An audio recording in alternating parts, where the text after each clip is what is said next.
আপনি যাকে হারিয়েছেন তার থেকে উত্তম কাউকে পাওয়ার জন্য, অথবা আপনি যা কিছু হারিয়েছেন তার থেকে উত্তম কিছু পাওয়ার জন্য, অথবা বিপদগ্রস্ত হয়ে যা কিছু আপনি হারিয়ে ফেলেছেন ওই বিপদে যত ক্ষতি হয়েছে তার থেকেও বেশি কিছু পাওয়ার জন্য নবীজি চমৎকার একটা দোয়া শিক্ষা দিয়েছেন।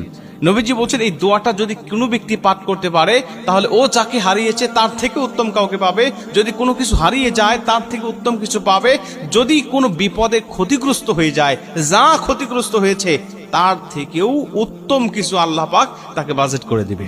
এই দোয়াটা মুসলিম শরীফে বর্ণনা আসছে, আবু দাউদ শরীফে বর্ণনা আসছে। নবীজি এই দোয়াটা শিক্ষা দিয়েছিলেন উম্মে সালামা রাদিয়াল্লাহু তাআলা আনহাকে। উম্মে সালামা রাদিয়াল্লাহু তাআলা আনহা যখন আবু সালামার স্ত্রী ছিলেন, আবু সালামা বদরের যুদ্ধে অংশগ্রহণকারী একজন সাহাবী, এবং তিনি কোনো একটা যুদ্ধে তিনি অংশগ্রহণ করতে গিয়ে তিনি আহত হন এবং পরবর্তীতে তিনি দুনিয়া থেকে বিদায় নিয়ে চলে যান। উম্মে সালামা দেখলেন যে আমার স্বামী দুনিয়া থেকে বিদায় নিয়ে চলে গেছেন, এখন তার দুঃখ কষ্ট দিয়ে জীবনটা ভারী হয়ে যেতে লাগলো। কি করবে, সামনে অন্ধকার দেখতে লাগলো, তার আলোর পথ দেখানোর মতো আর কেউ নাই।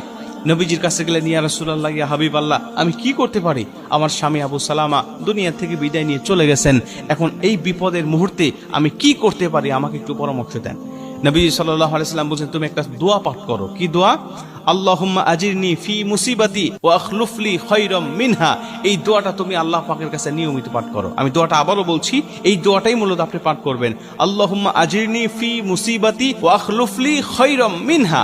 এই দোয়াটা আপনি নিয়মিত পাঠ করবেন আল্লাহ পাকের কাছে। তাহলে আপনি যাকে হারিয়েছেন তার থেকে উত্তম কাউকে পাবেন, আপনি কোনো সম্পদ হারালে তার থেকে উত্তম সম্পদ পাবেন, আপনি বিপদগ্রস্ত হয়ে যা ক্ষতি হয়েছে আপনার ক্ষতিটা পূর্ণ হয়ে যাবে।